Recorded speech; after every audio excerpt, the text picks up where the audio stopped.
পৃথিবীর সবচেয়ে রহস্যময় ও বৈচিত্র্যময় স্থান। ৫৫ লক্ষ বর্গ কিলোমিটার জুড়ে বিস্তৃত এই অরণ্য শুধুই গাছপালা আর প্রাণীদের জন্য পরিচিত নয়। এখানে রয়েছে শত শত উপজাতি, যাদের অনেকের সাথে আজও সভ্য সমাজের কোনো যোগাযোগ হয়নি, কিন্তু তাদের জীবনযাত্রা একেবারেই অদ্ভুত এবং রহস্যে ঘেরা। আজকের ভিডিওতে আমরা আপনাদের পরিচয় করিয়ে দেব অ্যামাজনের কিছু উপজাতি গোষ্ঠীর সাথে, যারা প্রাচীনকাল থেকেই এই বিশাল অরণ্যের মধ্যে বেঁচে আছে। তাদের কিছু অদ্ভুত, মজার এবং রীতিমতো বিস্ময়কর আচার আচরণ শুনলে আপনি হতবাক হয়ে যাবেন। পৃথিবীর এই অজানা অংশকে জানার জন্য আপনি প্রস্তুত তো? তাহলে চলুন অ্যামাজনের গভীরে যাওয়া যাক।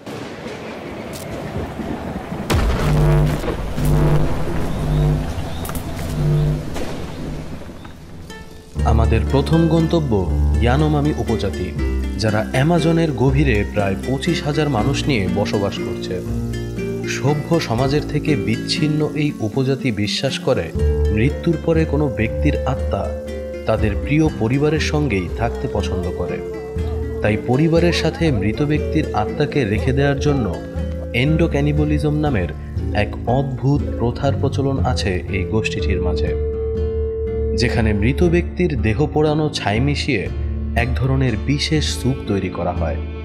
এরপর পরিবারের সবাই মিলে সেই স্যুপ পান করে, যাতে প্রিয়জনের আত্মা তাদের সাথে থেকে যায়। এই প্রথা তাদের ঐক্য এবং প্রিয়জনের প্রতি সম্মান প্রদর্শনের অত্যন্ত গুরুত্বপূর্ণ রীতি। এবার আমরা যাচ্ছি সাটেরে মাউয়ে উপজাতির দিকে, যারা বীরত্বের জন্য পরিচিত। এই উপজাতির তরুণদের জন্য সবচেয়ে বড় বীরত্বের পরীক্ষা হল বুলেট অ্যান্ড ইনিশিয়েশন। এই পরীক্ষা গ্রহণের জন্য গোত্রের বয়োজ্যেষ্ঠরা বুলেট অ্যান্ড গ্লোভ নামে একটি বিশেষ গ্লোভ তৈরি করে। গ্লোভসগুলোর ভেতরে এক ধরনের বিষাক্ত পিঁপড়া ঢুকিয়ে গোত্রের তরুণদের হাতে 10 মিনিটের জন্য পরিয়ে দেওয়া হয়। ভেতরে থাকা পিঁপড়া গ্লাভস পরিহিতদের হাতে কামড়াতে থাকে। যে তরুণ মুখ বন্ধ রেখে এই চরম যন্ত্রণা সহ্য করতে পারে তাকেই প্রকৃত যোদ্ধা হিসেবে গণ্য করা হয়। ধারণা করা হয় এই বিষাক্ত পিঁপড়ার কামড় পৃথিবীর সবচেয়ে যন্ত্রণাদায়ক। সাটেরে মাউয়ে উপজাতির জন্য এই পরীক্ষা সাহসিকতা ও মানসিক দৃঢ়তার প্রতীক। আশানিনকা উপজাতির প্রধান আকর্ষণ হল তাদের চুলের প্রতি গভীর গুরুত্ব। চুল তাদের কাছে শুধু সৌন্দর্যের প্রতীক নয়, বরং আধ্যাত্মিক শক্তির উৎস। তাদের জাতিগোষ্ঠীর মাঝে নারীদের লম্বা এবং সরল চুলকে অত্যন্ত গুরুত্ব দেওয়া হয়। এই উপজাতি গোষ্ঠী বিশ্বাস করে চুলের দৈর্ঘ্য ও সৌন্দর্য তাদের আধ্যাত্মিক শক্তি বাড়ায় এবং প্রাকৃতিক শক্তির সাথে তাদের সংযোগ স্থাপন করে।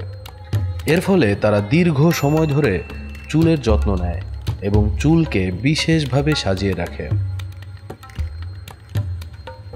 কায়াপো উপজাতির কথা না বললেই নয়। তারা শুধু প্রাকৃতিক জ্ঞানেই পারদর্শী নয়, তাদের প্রথাগুলো বেশ অদ্ভুত। কায়াপো উপজাতির মানুষেরা নবজাতকদের সুরক্ষার জন্য গোত্রের বাচ্চাদের মুখ, মাথা এবং পুরো শরীরে লাল রঙের মাটি মেখে রাখে। তারা বিশ্বাস করে এই লাল মাটি বাচ্চাদের রোগ থেকে রক্ষা করে এবং তাদের প্রথম জীবনের কয়েক মাসের জন্য সুরক্ষিত রাখে। এটি একটি প্রাচীন রীতি যা কায়াপোরা আজও মেনে চলে। এবার আমরা নজর দেব দেসানা উপজাতির দিকে। এই উপজাতিরা বিশাল নদী এবং হ্রদের ধারে বসবাস করে। তাদের জীবনযাত্রায় এই পানি অত্যন্ত গুরুত্বপূর্ণ। তাদের প্রথাগুলোর মধ্যে সবচেয়ে বিস্ময়কর হল পানির সাথে বিবাহ।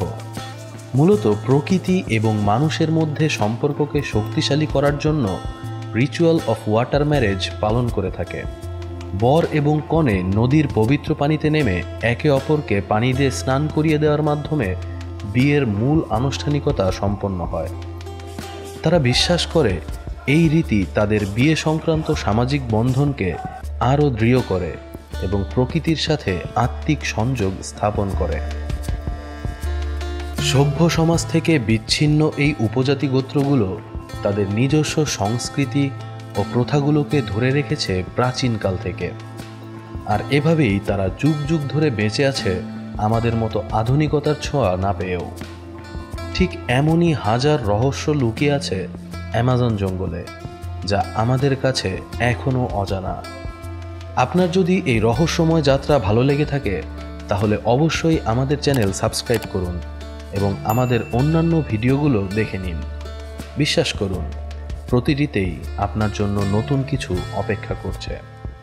আর হ্যাঁ, ভিডিওটি শেয়ার করতে ভুলবেন না।